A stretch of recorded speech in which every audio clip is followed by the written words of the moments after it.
Hey everybody, welcome to Review with Me, your review guide of shows, movies, and everything in between. Be sure to click the like button, hit that notification bell, and subscribe to the channel. Now, let's get on with this review. All right, y'all, let's go ahead and get into it. Let's get into it. We are reviewing Married at First Sight, Season 18, Episode 14, Lies. Lies, I tell you lies. Okay, let's get into it. So we start off with Carla and Juan, of course. And Carla is introducing Juan to her tarot, intuitive healer, and immediately I'm rolling my eyes. Because what are we doing? What is this card going to tell us about right now and how to work through right now? This is not progressing their relationship at all. I'm sick of it. So the tarot card reader talking about, she sees soulmates between them. She sees a deep soul level. Where? Is it my eyes? I don't see that at all. I don't see that at all. And I don't know how she sees that. I think Carla paid her and said, hey girl, can you just let him know that this is some soulmate stuff and this can motivate him to, try with me. I think something like that, because how on earth, there's no indication of that. They don't have these very intimate moments together. They don't have intimacy at all. Sure, they have shared their upbringing and how they've, handled past relationships, but there's still no going forward in their relationship. So this idea of soulmates, we just use words too loosely now. Juan shares that he is not a fan of tarot. And I think that's a very good point that he made, because this is going to be, I feel like, one of the primary reasons why he's going to say no on decision day.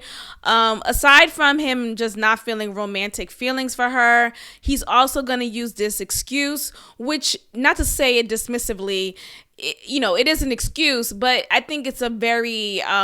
It's a reason nonetheless, because ultimately when you are someone who's very woo-woo, very spiritual, and the stars align, and whatever the energy says, and you always smoking Palo Santo, and you have someone who's the complete opposite, it's gonna be a conflict. It's gonna be conflicting. It's absolutely gonna be conflicting. So I'm not surprised at that at all. And I think, again, he's going to use that to his advantage as to why he's going to say no on decision day. So we got to Camille and Thomas. They're still feeling good about where they are in their marriage. Camille makes a point to say that she wants him to take more of the lead when it comes to their future. She keeps saying that she wants Thomas to take the lead. She wants him to be the one leading this conversation, or being this authoritative figure. Yet he's just not that guy. He's not going to be an authoritative figure until you tell him to be an authoritative figure. You literally have to walk him along the road to be an authoritative figure. Thomas is not, he's very passive. He's very lax, to the point where Camille has no choice but to be the authoritative figure. She has no choice but to be the authoritative here. She has no choice. And I'm sorry, but Camille, just stay in your dominant role. It just is what it is. And I feel like Camille, she says a lot of things that I feel like she doesn't mean, right? She wants him to be, black enough for her, but, guys before who were of her culture and more hip and thuggish, whatever, they never treated her right. Yet she wants him to be more black enough. And then now she's talking about she wants him to be more of a leader and take the lead and take initiative, yet she doesn't give him room to do so. And she is naturally the one taking lead and taking authority, taking initiative, all of that stuff. So what are we talking about? You're saying things that you think you want, but you really don't want it because your actions say differently. Amem and Akechi. Amem meets with Dr. Pia. They're at this coffee shop. I know, it was like a kid bookstore, it looked like. Dr. Pia says, so where are we? Dr. Pia, you know where we are. And she's saying that in the context of where are we as far as you and Akechi. Ma'am, I know you're seeing the cameras. Like, you know how the experts say, we see what's going on. Like we're watching you. We're always watching you. Dr. Pia, you know what's going on. Where I don't know where Akechi is. I don't know where this marriage is. I don't know where we are. So you asking the wrong person. Amem says again that she hasn't heard from Akechi, regardless of him saying that he planned to communicate to her or communicate with her. He doesn't do so. He's been back from his Houston homecoming trip, yet he has not reached out to Amem. He hasn't said anything to her. He didn't talk to her while he was on the trip, even though he said to her beforehand that he will. He's BS. He's full of it. So we don't know. We don't know where we are. We're not anywhere. That's where we are. Akechi finally walks in with his denim jacket again and again and again. This denim jacket, I want to know, does he have extras of these jackets, or does he wear, I just want to know, does it smell? Does he dry clean it?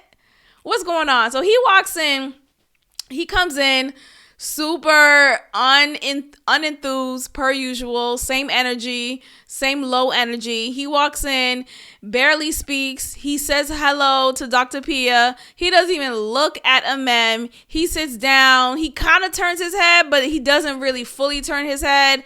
Dr. Pia calls him out and says, dang, you don't say hi to your wife? He don't say, and she's trying to say in a casual, slick way, but it still needed to be said, So she says it, and then Akechi acts like, what do you mean? I was in the middle of saying hi to you. I was going to say hi. No, you weren't. No, you was not. Every time we've had this meeting, Akechi, you have sat down next to your wife or very far away from her and haven't said a word to her. You haven't given her any eye contact. You haven't entered the room with good energy. He is just, I don't understand. Something is absolutely wrong with him. So he's trying to act like he was going to say hello. He says, oh, this is awkward. No, you're awkward. Akechi, you're awkward. It's you. Every time you walk into a room, it's you. So then he says, the reason why he hasn't been calling her or texting her, communicating with Amem is because he's been wanting to stay in solitude and safety. Sir, are you in danger?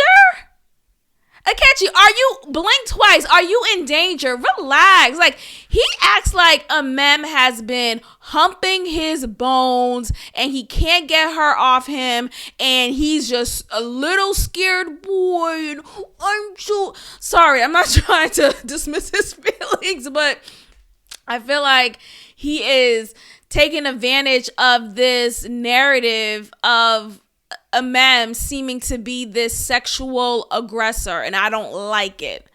So anyway, he says this. He calls her passive aggressive because he feels like they can't move forward because she keeps harking back to their past, and how, mind you, the past was yesterday. The past was last week. Yet that's why you harping on the past for? Why you harping on the past? Sir, why do you still do the same thing you've done? Like, you have not changed at all. So this idea of, I'm harping on the past. No, the behavior hasn't changed. So he calls her passive aggressive. and uses that as his reason as to why he has not been reaching out to her. He says that he doesn't desire to continue with the marriage. As he's saying this, you can see in MM's face that she is about to cry, that she's trying to hold it in, but she can't. So she stands up and walks out. Now, Dr. Pia's like, oh, where you going? Where you going? And mind you, I feel like Dr. Pia in this moment was a bit insensitive. I don't know if it's the black woman in her, not to be stereotypical. I'm a black woman. But I felt like in that moment, she was trying to make it even more awkward by saying, where you going? Instead, what she should have said was something like, don't you care that she's upset? Or like, obviously, if she's walking off, she's clearly upset. She's clearly in her feelings. So you reacting with this dry, where you going? To your patient here. Mem's your patient, Dr. Pia. So you talking about where you going? Bitch, she's going to cry. She's going to the corner. What are you talking about where she's going? Mem finally returns and she says that, she's trying to process everything. So that's why she had to step out and she's sorry about that. I felt like Dr. Pia, again, should have been more receptive or receptive in general in that moment with the sensitivity. But she just sat there looking all in the face.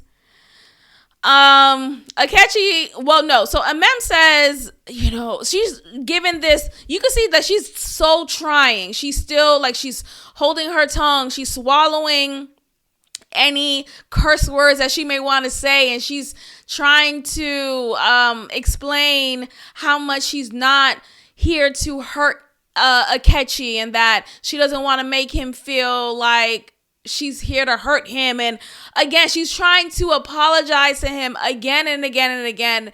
And it's always seeming as if it's her fault, that she's the one having to make him feel so comfortable. Yet nothing has been said from Akechi as to how can I make you feel comfortable? How can I meet you where you need to be met? How can I cater to your needs as well? It's always one-sided. So Mem says that she is still wanting to continue in this marriage. She says she doesn't want it to continue in the state that they're in, but she still wants to continue in this marriage in hopes that it gets better. Akechi, he's pulling teeth to respond. Like, he's barely saying anything in agreement to that, but he's not necessarily saying no.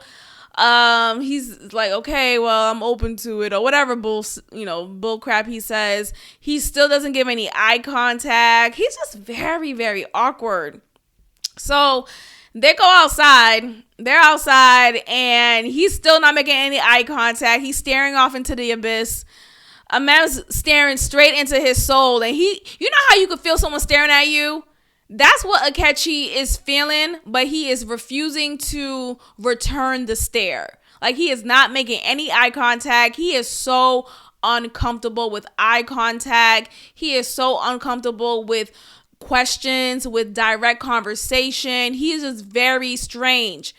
So apparently there's a video game store right across from where they were, and he's standing there. He's like, you want to go play some video games? And then Mem's like, yeah, I do. If y'all don't get so they start walking across the street to go to his video game shop like nothing happens. And as they're walking away from the camera, you see a Mem holding on to Akechi's arm, looping their arms together, while you see his hand still in his pocket. So he's allowing her to do so, but she's of course again taking initiative, and it's just so weird. Like, I don't understand. I think because there's a lot to it, because Mem is taller than him. She's more successful than him. She seems to be more stable than him. Like, a lot of these things equate to her appearing more than him. If you're looking at it from the standpoint of Akechi feeling insecure or feeling low self-esteem at all. And when you see a Mem looping her arms and being the one to take initiative as far as physical contact in that moment. I feel like it just speaks to more of what Akechi is saying as far as, oh, she makes me uncomfortable because she's aggressive. So that moment was just an example of like, oh, okay, there she go being aggressive. Anyway, I don't agree with it, but I can see how that could be used against her. So we get to Madison and Allan. It's a quick clip, y'all. It's a quick clip. But the producers are shady. Whoever edited it and chopped up this episode, they did this on purpose to show how late Madison comes home consistently to their shared apartment. Madison walks in late again. She's tiptoeing inside. Allan is sleeping on the couch, and it felt like a dad waiting for his young daughter to come home after being out all night, and the daughter is trying to sneak in, trying to appear as if, oh, I've been home before midnight, before curfew. You just fell asleep, Dad. Yet, that's not the case here. It's definitely almost 2 a.m., and of course, these are grown people, but you see often with Madison, she is frequently out. She's partying. She's doing her thing. And it's very dismissive to their marriage because she's spending more time with her girls, acting like she's single when she has a husband. So Allan says he feels sad that she never wants to spend as much time with him as she does with her girlfriends. And I put girlfriends in quotation marks here because it's really David. It's really David. But let's continue. So Michelle meets with a mem, and they're having this one-on-one dinner, drinks really. Michelle's talking about the infamous text, from David, and how David sent her this text by accident about wanting to eat you up. You look so good. And she says herself that she suspects it's Madison, that the text is to Madison. And she says this because she feels as if Madison is David's type. They spend a lot of time together as far as going to the gym. And the night when she got the text from David, that was the night when David was out with Madison as well as Carla. And I learned later on the after show that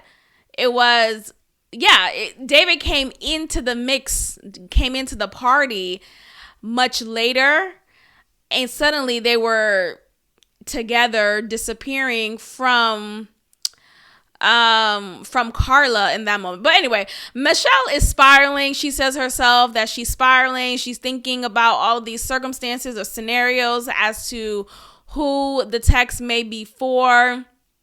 And David says he actually wants to talk to Michelle and really confess and tell her the truth because he does know now that Michelle spoke to his cousin Denise. Amem says Akechi flip-flops. Okay, she says, we heard him say that he doesn't desire to continue with the marriage, but then he'll take me on this video game date and it's back to normal. And Mem says she's the type of woman who she wants to work the marriage until the very end. And look, I do want to commend Mem because I do feel like she has great emotional intelligence. I think she is a strong woman. She is mature and is very admirable. I very much admire how she's handled this. It takes a very strong woman. So kudos to her. And I hope she doesn't change who she is after this experience. It's just who she was giving that energy to was not deserving of it, okay? But when she talks about Akechi being a flip-flopper, yes, he appears as such because his action in that moment of, well, let's go video game playing, it doesn't match up to you right before saying you have no desire for this marriage. I think with Mem, she needed to look at it from the surface only. Don't try to make things more of what you wanted it to look like. Okay, cool. Y'all had an off the whim, lighthearted video game date. which wasn't technically a date, but I guess you could say it's a date type of thing. It was very impromptu. And in her head, because she wants the marriage to work out so badly, she took this as an offering of that. And I think instead of looking at it that way, she should have just looked at consistent behavior from Akechi and said, you know what, I'm good. You know what, I'm good. Instead of always trying to put in her all into it continuously when this man doesn't even give you crumbs. You know that whole saying, oh, he's breadcrumbing me. He doesn't even give you that. There's no consistent inconsistency. It's really very rare that he communicates with her. It's very rare that he would say, oh, let's go out video gaming. Let's go to the ice cream shop. Like, those were the only two quote unquote dates they've had that was initiated by Akechi. And that was like, if that's the date, then the bar is in hell. The bar is in hell. So we get to Madison and Allan. They meet with Dr. Pia. Madison talking about she doesn't go out too much or, twice or 3 times a week. The producer said, hold on, let's run it back. You say you don't go out how many times? Girl, they showed 3 days ago, 2 days ago, last night, this morning, 2 minutes ago, this bitch was still out until 1 a.m. Like, girl, she was sitting at that table, y'all, at this coffee. They're at a coffee shop this time. Madison is dressed as if she's about to go out right after. That's how much she goes out. Her titties out, her lashes straight long, like you could barely see her eyes, her extensions super curled up. Girl, where are you going? We're at a coffee shop. Why are you dressed like that? Talking about Allan needs to dress up more to your liking when you're dressed like you about to go to the club every day. But we're at a coffee shop right now. Allan says that he has dreams of Madison cheating on him. He has dreams that Madison is cheating on him. And I think Allan's the type of guy, he gets messages about what's happened in his life. Like, he gets these warnings through his dreams. So I find it to be very apropos, very supernatural. If we want to get to some Carla terminology, very woo-woo, very Palo Santo. Very Palo Santo that Allan is getting these dreams of Madison cheating on him, because that seems to be the case here, and we'll see more of that next episode. Okay, so now Madison gives this empty apology. She's good with her words when it comes to like appearing as if she is receptive and she's emotionally intelligent. She's like, I apologize for not, take into consideration your feelings and for going to my girlfriends more than you, and I'll be more mindful. Like, girl, you know damn well you knew better, but you still chose to not do better. This has not been the first time Allan has expressed his discomfort or his him feeling dismissed that Madison has yet again abandoned him. This has been said before in many episodes. What are we talking about, Madison? You giving this apology? Oh, how appropriate. And Dr. Pia congratulating that BS apology. It's an empty I was said, Madison, shit, sit your apology ass down. Set it down. Michelle and David. Michelle decides to stay up to wait for David to come back to their shared apartment because David asked her to do so since he gets off work late. He finally comes and he explains he's not feel like, I don't know, y'all. I think he admits that, yes, this text that I sent you by accident, I know I told you the lie of it being for my cousin Denise, but actually it was for this girl named Tiffany who I was talking to for the past week. First of all, how'd you meet Tiffany? And show me the picture of her looking so good you want to eat you up. Did you see her in person? You said that via text trying to be cute? Or were you just texting her this after she sent you an image? Like, again, the story didn't add up. And I'm glad that Michelle went on his neck. Now, don't get me wrong. I said before that I'm not necessarily mad or feeling betrayed. That like I'm the one in the marriage. No, I don't really care that David decided to seek attention elsewhere. I don't, because you see Michelle consistently harping on David, making him feel not good enough, always just talking poorly to him, saying she doesn't feel it for him, stop asking me questions, kind of pulling in a catchy towards him, saying, is this what you wear on an anniversary day? Is this what you like? Michelle's a bitch, okay? And I would not be surprised if she's been cheated on before. I wouldn't. Now, I know a lot of women don't like to hear that, but there is a reason why he cheats. Hello? Is the mic on? There is a reason why. If you are consistently being an asshole, if you're being a bitch all the time, nagging on him, not making him feel appreciated, rejecting him left to right to left, up and down, yes, he's going to find somebody else. Hello? Don't be surprised. Now, doesn't make it right. I'm not even going to get in the whole right or wrong, because we're not the moral police. Cut it out. Cut it out. People are human beings. Naturally, if you push someone away, the person's going to find someone else to be with, right? You keep pushing me, I'm going to go ahead. Then this whole idea of, oh, well, you should break up. Shut up. No one does that. No one honorably breaks up and then, no, people don't do that typically. It's not a thing that people, I'm going to do the honorable thing. Cut it out. People get discharged dishonorably so much. Anyway, I could go a rabbit hole, but Michelle talking about, oh, I thought you liked it when I was honest with you. You told me my honesty is sexy. Girl, now Michelle's being obtuse.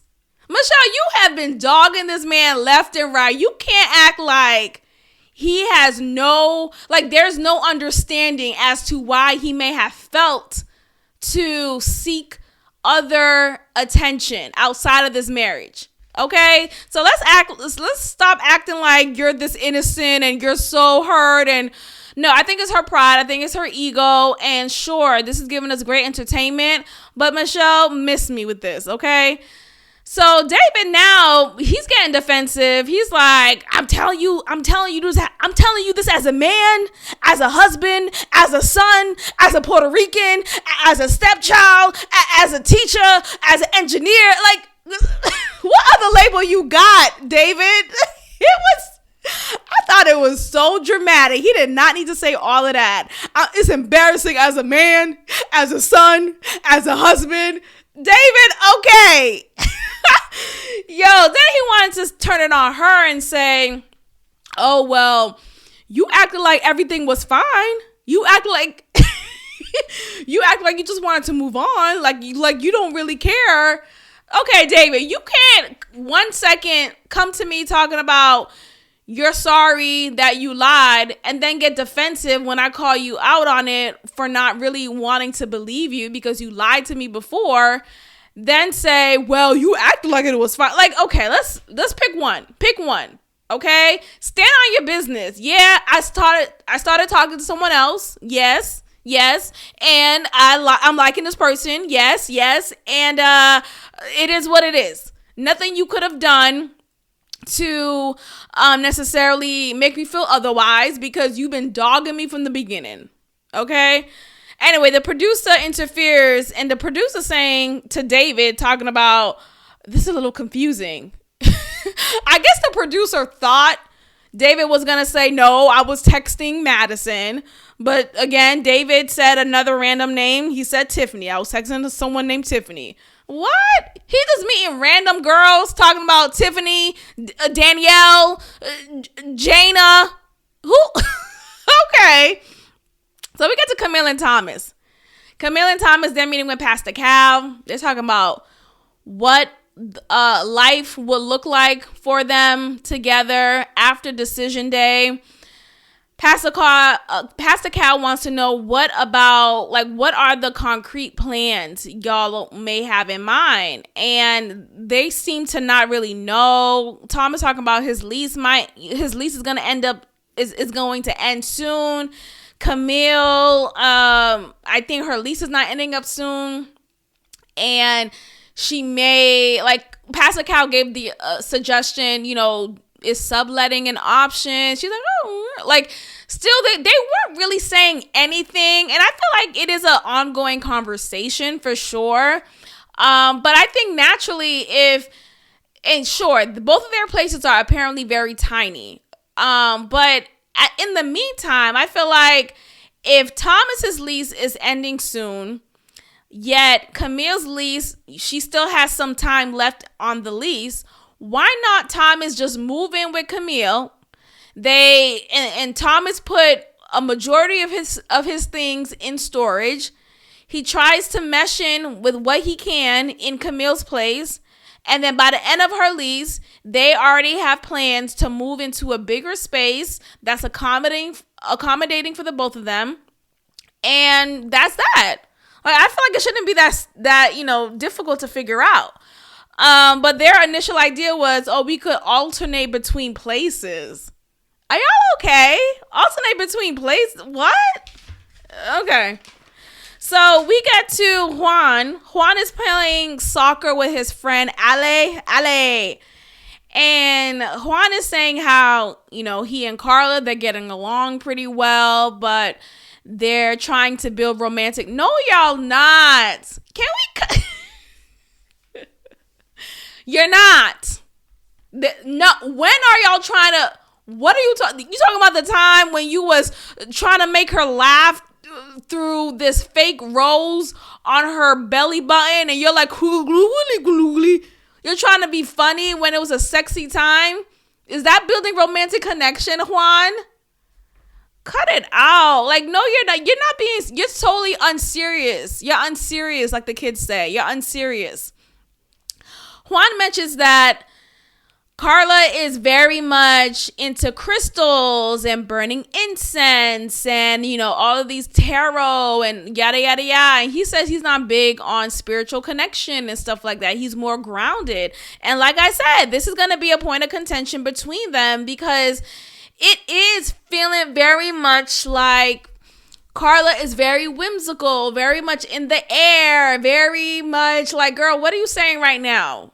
Ma'am, what are you saying right now? As for Juan, he does appear to be more grounded. Now, I don't want to say he's more grounded than her because I think with him, he has a lot of, ambiguity as well. Okay? I still don't know what he does for a living. Madison and Allan. So, Allan walks in with this red hat and weird glasses on. Like, what? You know damn well Madison is not attracted to that, yet you still looking like a fool. I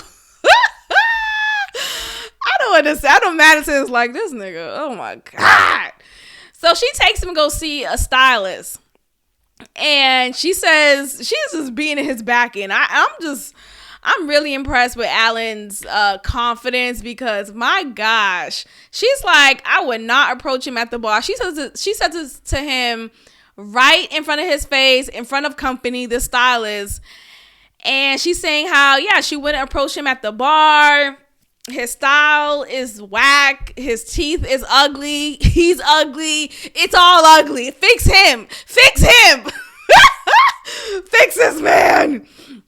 So Allan is doing this fashion show. He's looking good in these new clothes. I don't know how much he bought, but I mean, it still doesn't matter because Madison still don't want him. It still doesn't matter. It doesn't matter at all. Camille and Thomas, they're out on a date. Yada, yada, yada. They're talking about the future. Figure out a plan. Camille wants Thomas to take the lead. No, you don't. You can't sit down. You can't stand down. You on his back talking about you want him to take the lead. I'm still not over last episode. So they're preparing for a couples retreat. Okay. The couples are going on this retreat in Northbridge, Illinois. Allan starts this Invisalign journey. Yes. So not only does he not dress well enough for Madison, but his teeth is fucked up. Yo, I can't. This man right here. I mean, if nothing else, Madison is preparing him to be the best man for the next woman. That's what it is. Madison is preparing Allan to be the best man for the next woman he has in his life. And at this point, take advantage of this, Allan. I think this will suit you well. You do need a makeover. I have noticed that snaggletooth, and I hope things are looking bright for you in the future. So he's wearing this Invisalign. Literally, he just starts putting it on, and they're on their way driving to this couples retreat. It is just so hilarious to me. He's saying, anything to make you feel attracted to me. And then she's saying, well, you should want to do it for yourself. Definitely curbing him. Like, yeah. I know you're doing it for me, but really do it for yourself, because the answer is still no. That's what it is. The answer is still no, but okay. Juan says to Carla as she's packing, she has a stuffed animal right under her arms, and he says, why are you bringing that thing? And the camera points to this stuffed animal that she has. And I pointed this out because I found it to be funny, because it just further proves how much Juan is so not interested in anything Carla. Anything spiritual, Carla, anything whimsical, anything that doesn't make sense to him. If it's not grounded in reality, it doesn't make sense. So that stuffed animal was definitely on brand for how Carla is. And that was a funny moment. Like, why are you bringing that thing? Because the question really does stand. Why are you bringing that thing? Carla, what? So Amam and Michelle, they're riding together because, Akechi is going to be a no-show. David riding solo, or actually I thought Akechi was going to be a no-show, but we soon find out he makes a last minute dramatic appearance per usual, but let's get to that in a moment. Allan makes a dig at Akechi. He says, if some participants don't show, then we'll have fun. And of course, he's making that dig to Akechi. You can tell Allan has not been feeling Akechi since the beginning. Like, ever since the whole initial dinner that they had when Akechi and Amam had it out for each other. Prior to that, in that ride, in that charter bus that they rode in, Allan was not team Akechi at all. Allan brings out a butter knife. Allan is the cook. Allan is that man. He just gotta fix that snaggletooth, and he's good to go. Akechi finally shows up. He's the last one to show up. He shows up with nothing else but his beanie, his denim jacket, and divorce paper. Not divorce papers, a divorce paper.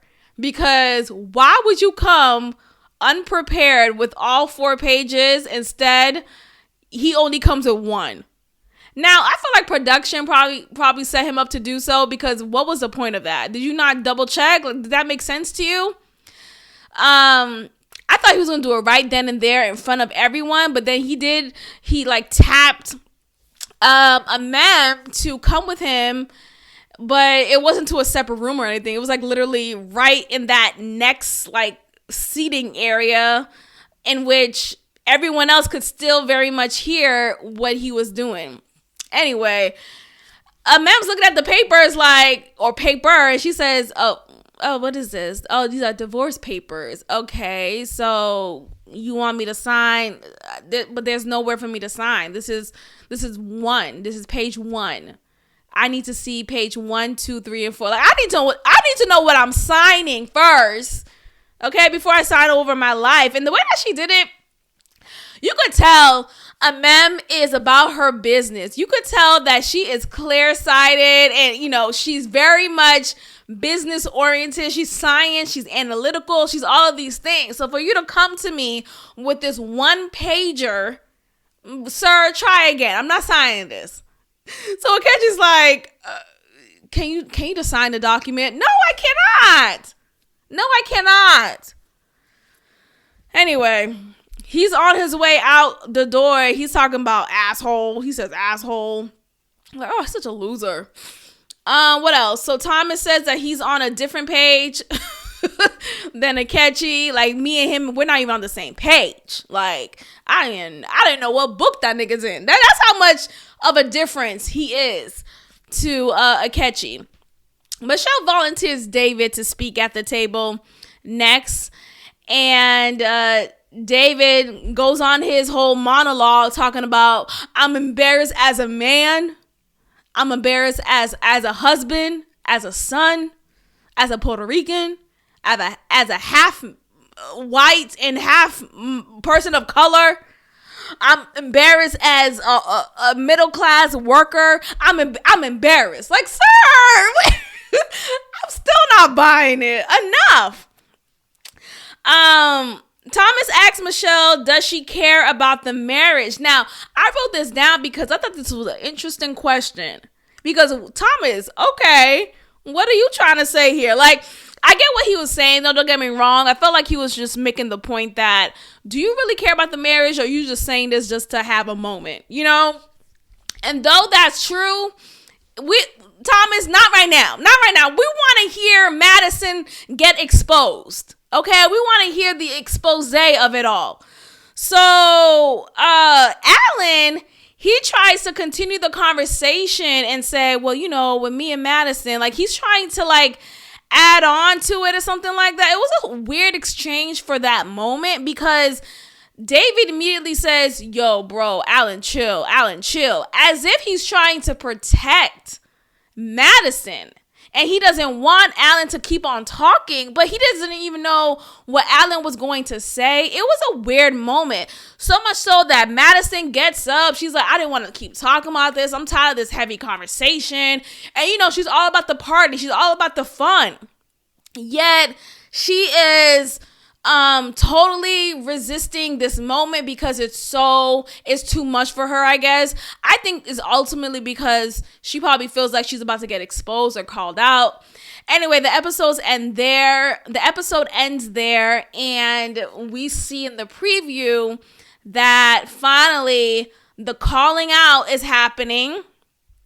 And we'll see how that turns out. So I can't wait to review that episode. Let me know what y'all think about this episode of Married at First Sight.